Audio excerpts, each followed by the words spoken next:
Bienvenue à Barcelone, ici en bas de la Rambla, juste avant le Mirador de Colón.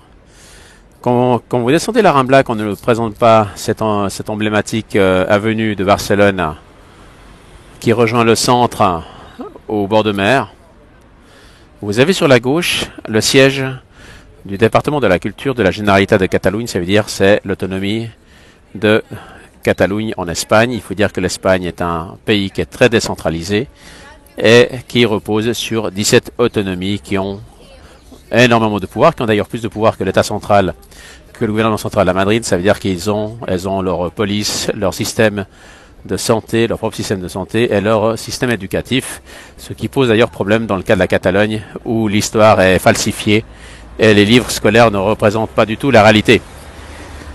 Alors ici, nous avons un exemple de la partialité de cette Generalitat qui est en majorité séparatiste.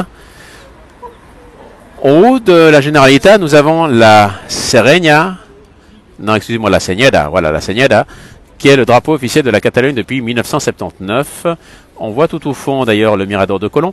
La Senyera, c'est un héritage de la couronne d'Aragon. Et oui, Barcelone était un condal qui appartenait à la couronne d'Aragon. La Catalogne n'a jamais été un royaume, ni n'a eu de couronne. Par contre, appartenait à la couronne d'Aragon. Et on retrouve ces bandes sang et or dans son drapeau. L'exemple de partialité, on le trouve maintenant sur le même édifice, un bâtiment qui est financé, dont le fonctionnement est financé par les impôts de tous les Catalans, également les non-séparatistes.